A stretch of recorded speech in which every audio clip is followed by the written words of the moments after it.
Good morning. How is everybody this morning? Do you know where I am? Have you a clue? Well, first of all, I'm in Dr. Bernadette Sheridan's office, her new office. I'm going to give the address. It's 1222 East 96th Street in Brooklyn. Welcome on the journey with On the Move with Thomasene. God bless. I'm reading a sign on Dr. Sheridan's wall. There will be no crisis this week. My schedule is full. I love it. Well, at long last, we have Dr. Bernadette Sheridan.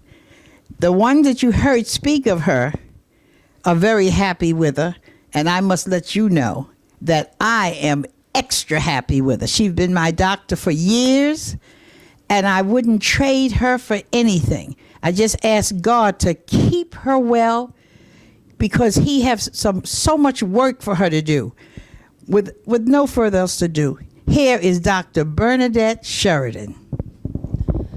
Thank you, Mrs. Thomasene Counts. I can't tell you how much I appreciate this lovely segue and this lovely gift. And I just want to say to whoever the listening audience may be that I'm Dr. Bernadette Sheridan. I'm a board-certified family practitioner. I have been in practice for now 23 years, and my new office is located at 1222 East 96th Street between Avenue J and Flatlands Avenue.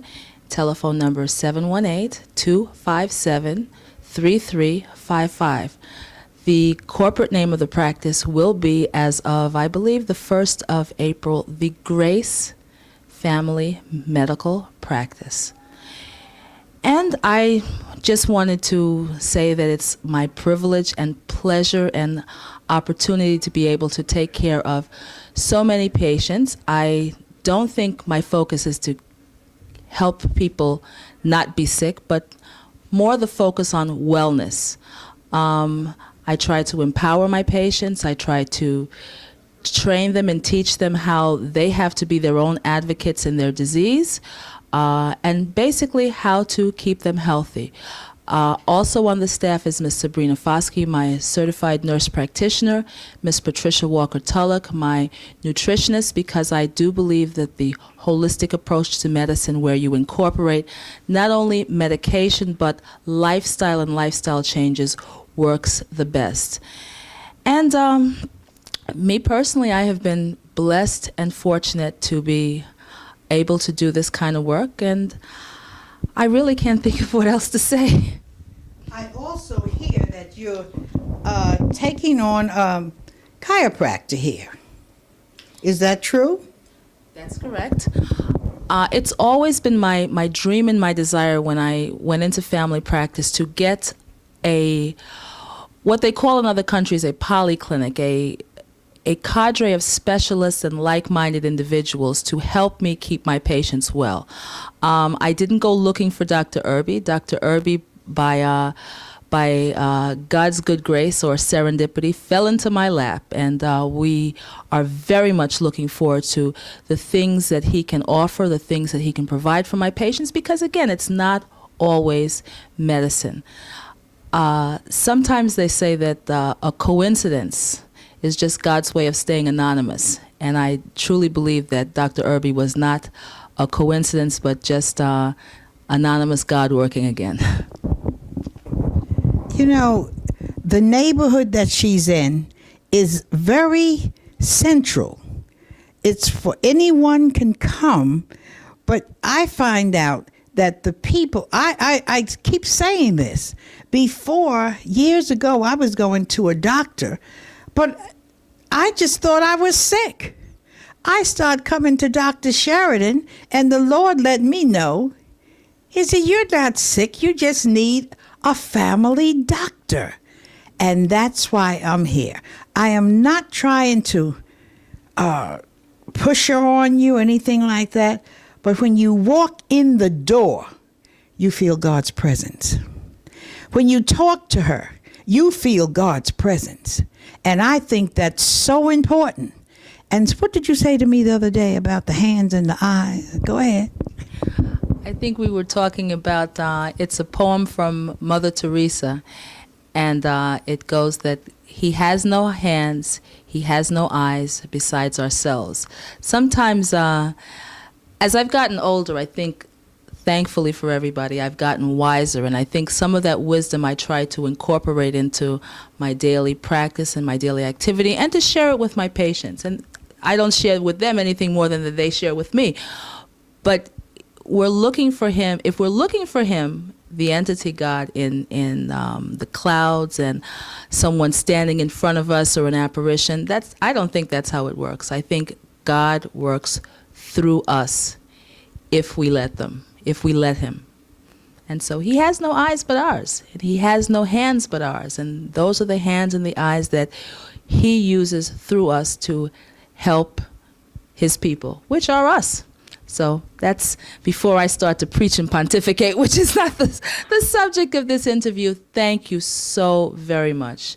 Thank you for being the kind of patient that I'd like to have probably 25 more of. We have to thank God. I thank God for you today, and I thank God for you every day. And you used to wonder, why am I here, Lord? What do you have me here for? And you keep asking why. We all do. But we must remember, nothing happens by accident. Dr. Sheridan is not here by an accident, believe me. She's here to serve the people. And if you want to be served, come to 1222 East 96th Street. And if you find out when you walk through those doors, if you find out you don't feel any feeling, don't come any further. Just turn around and go back down that elevator. God bless you, Dr. Sheridan. Thank you for being here. I thank God for putting you here. And wherever he directs you, you'll go. God bless you. I would just like to show you the family here. To my left is her daughter. In the center is her mother and her daughter. I think her mother is 86 years of age, very spry woman. And in the background is her husband.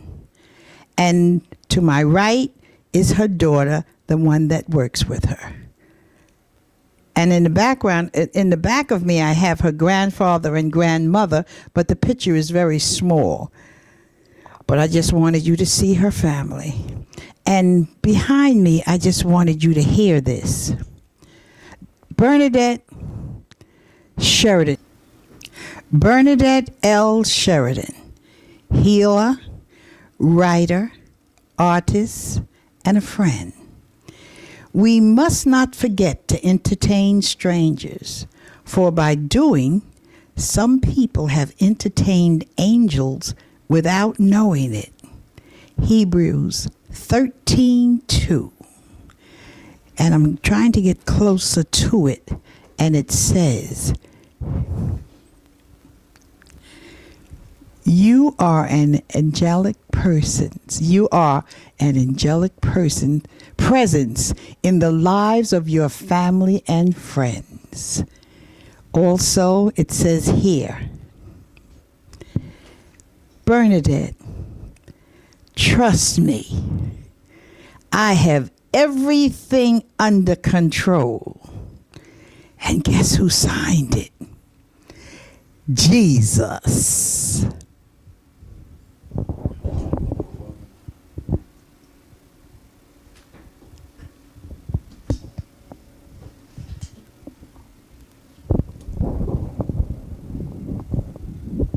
Jerry, what are you doing here today? Well, first of all, I am originally Dr. Sheridan's patient, whom I love and who has been taking care of me for all these years, and I wouldn't have anyone else, and I've been following her from office to office because I would not go anywhere else. So here I am, today in her new office. However, today I'm here to see my chiropractor who's going to be working with my Dr. Sheridan, and he does so much for me. When I come in, I'm walking with a limp, but with his anointed hands of Dr. Irby, I will be walking out straight and fast. Praise the Lord. Lord has blessed her and him with a medical profession that cannot be beat. Thank you. Right now, we're still in Dr. Sheridan's office, and right next to me is Archer Irby, Dr. Archer Irby, and he is with the back. He's the chiropractor here. And I want you to know everything here is under one umbrella. So when you come here, you go out leaps and bounds here. So we have on the table Jerry. And Dr. Irby is going to take a couple of seconds to tell us what he's going to do to Jerry Man now. Okay? Well, as you know, the chiropractor uses their hands and their hands only. This is my only tools.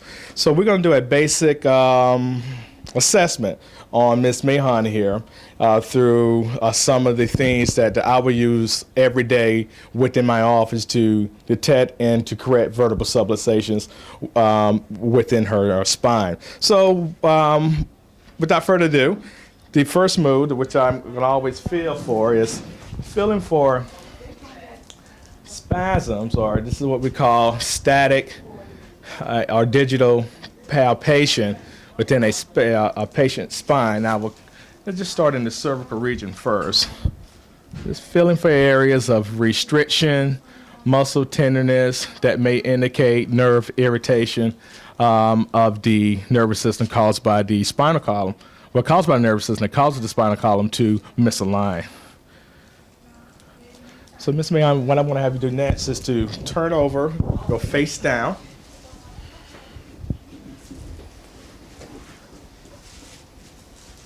Now, there are several techniques that a chiropractor would use to assess the patient. This is only one of many. As I was saying, just digital palpation of the spine, of the spinal column. Ooh, it's really tender in there, eh? Right here and then the lower back. Now, we have this thing called leg checks. So if you can swing it right here, we do leg checks of the spine and Leg checks leg checks of the spine? of the spine. Well, the body will send what we call proprioceptive nerve impulses when one makes a change within the structure of their spine. So, Miss Mahan, can I have you to turn your head to the right? As you can see, she's conservatively has one leg that's shorter than the other. I see it. Right. And what we want to do, we want to put her legs in balance, which gives me an indication that I have removed all of her subluxation after I have adjusted her. So put your head back to the center, okay? And go to the right. Turn your head to the right. Okay. All right. So here we go. Back to the center. A little simple just mechanism here. Okay, I'm gonna apply a little pressure here, okay? Now, techniques are very gentle. Now, depending on the patient's condition, if they're in an acute condition, this can be very painful. So, if you don't want to go in there and apply too much force, so the chiropractor is very aware of what the body has going on. And I'm not really making any adjustment changes. I'm just really getting the muscles ready, or getting the spine ready for the primary adjustment. I go back here. I want to see. And she evens up right here. Okay. All right. Miss Mahan, can I have you to breathe in, breathe out? It's one little gentle move in here. I'll just put a little force, just like that. Not that much, but just a little force. And we go back here. Still want to we want to see, and we definitely has made a change. Okay. Let's be on. Take another deep breath in. Let it out. Good. Again. So spine. Okay, she's not really straight there. Okay. All right. Yes, baby. I'm gonna stretch your lumbar here. Just a little step out, toe out. A little stretching. The sciatic nerve runs right out here through the what we call the buttocks, the gluteal, which Ms. Mahon, that being very familiar with her situation, has a lot of low back pain due to some nerve involvement down here. So I want to keep the sciatic nerve stretch, these muscles stretched down here to give her a lot of relief. So I don't want to do a lot of what we call a high force adjustment, but just things that are simple, low force, stretching, neuromuscular re-education of the muscle in the involved areas and joints. As you can see here, now she is balancing out. Yeah, I see. You know, balancing out.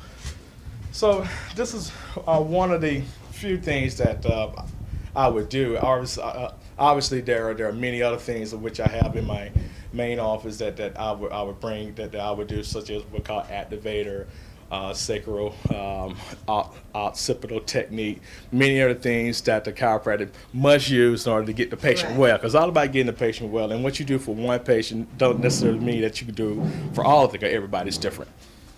And I noticed you have a sign there, the spinal column and skull encase the entire central nervous system in bone. Yes, it's so. I mean, So when how does this have to do with Jerry right here? Well, when Jerry was born some 25 years ago, right? The body was very unique in its development, that it created the spinal column first because of this beautiful organ called the nervous system was going to be the controlling system of the entire body. Right. So it wanted to protect this vital system. Right. So the entire spinal column and the skull encases the entire central nervous system and within our bodies. Now, I just watched Jerry's foot there. One was a long way from the other, Yes. but she wasn't limping. Right. Well, the explanation is probably we're all born with some what I say abnormality. We may have a long arm or a short arm, long leg, short leg. I thought we were perfect. Yeah, well, we are perfect in God's sight now. Yes. yes, we are.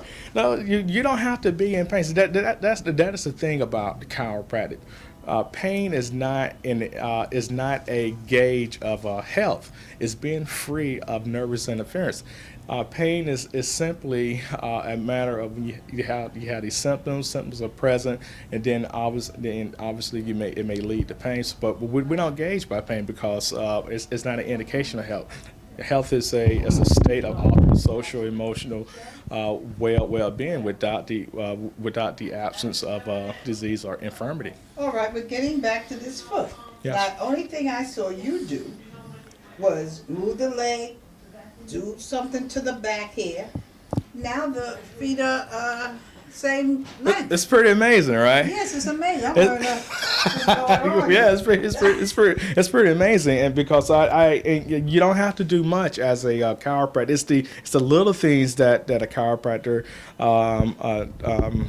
does in order to make a change within a person's body. Obviously, Ms. Mahon has a lot of muscle weaknesses and some instability within the pelvic area. So, proper stretching, teaching her her normal activity, daily living Right. lifestyle, such as the stretching, and make sure you have a That proper. stretching means a lot. Stretching is so key. Strengthening is key as well, because one cannot stretch one muscle group without strengthening the other. Then you have to switch it in order to get the proper balance, proper tone within the body. So you've done her back already? Yeah, so I'm finished with the things which I want to do today. But I'm going to look to her cervical spine right now because we started with that. So I'm going to have her to turn over on her back.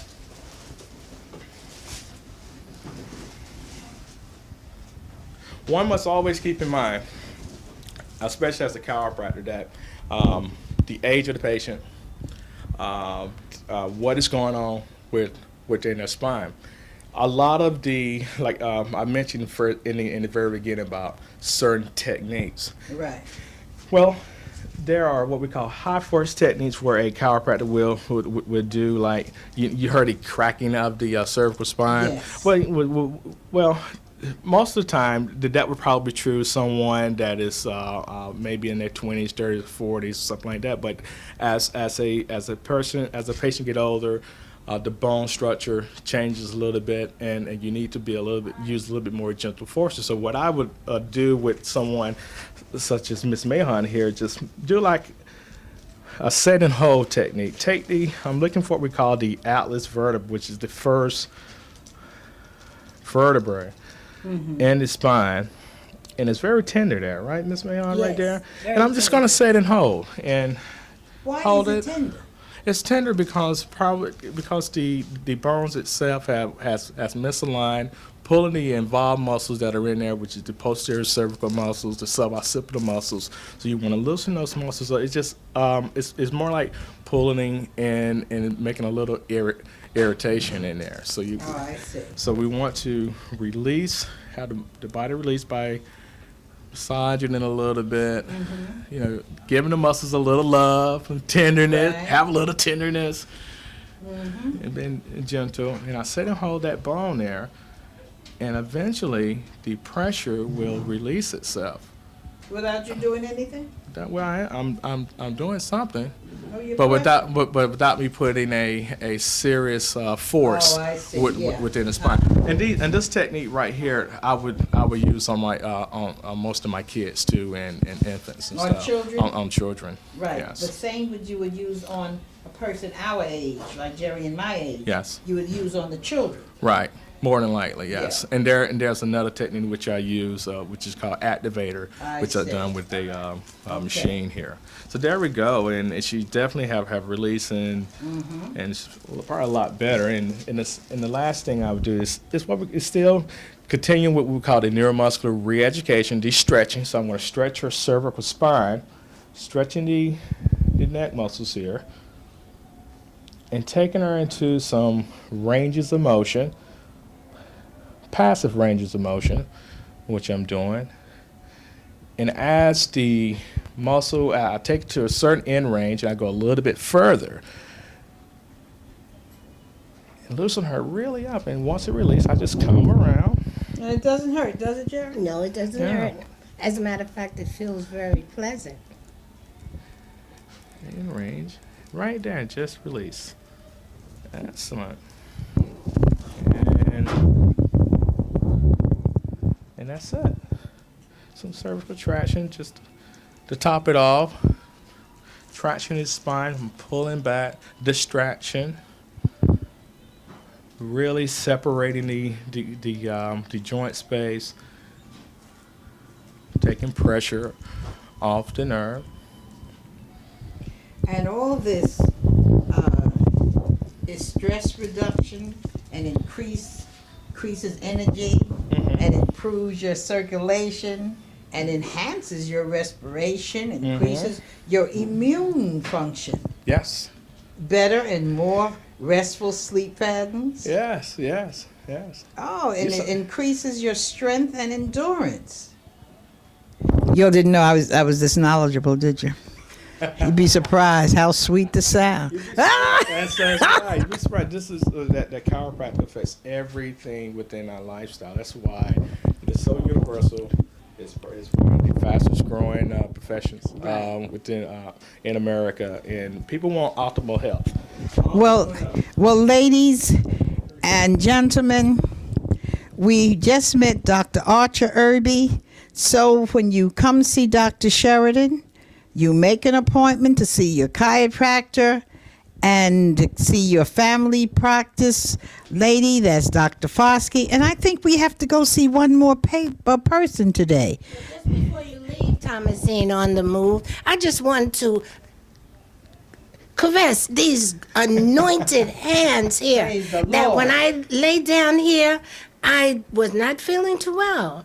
but now I feel like I can get up here and run to the corner. Let's And see it. We'll follow you. God bless these hands. And Lord God, we ask you Yes. to continue to anoint these hands more and Yes, more. yes. Thank you, Lord, in Jesus' name. Thank you. Thank you. Thank you. Oh. Thank you, thank you, thank you. I notice people have been saying, bless the Lord. Well, you know, this is a blessed office. For one thing, the office is blessed because God have blessed the doctors here. And when God blesses you, He anoints your hands, your eye. He just anoints you. So, I myself am a patient of Dr. Sheridan's and a patient of Dr. Irby's, but I was a patient of Dr. Sheridan's first. And I just want to tell everyone, as I said before, sometime I was going to different doctors and I was going there once a week, once every 2 weeks. I started coming to Dr. Sheridan and I go once every 3 months. So, you know, that's telling something. And sometimes she even gets there and prays for me, which we all need is prayer.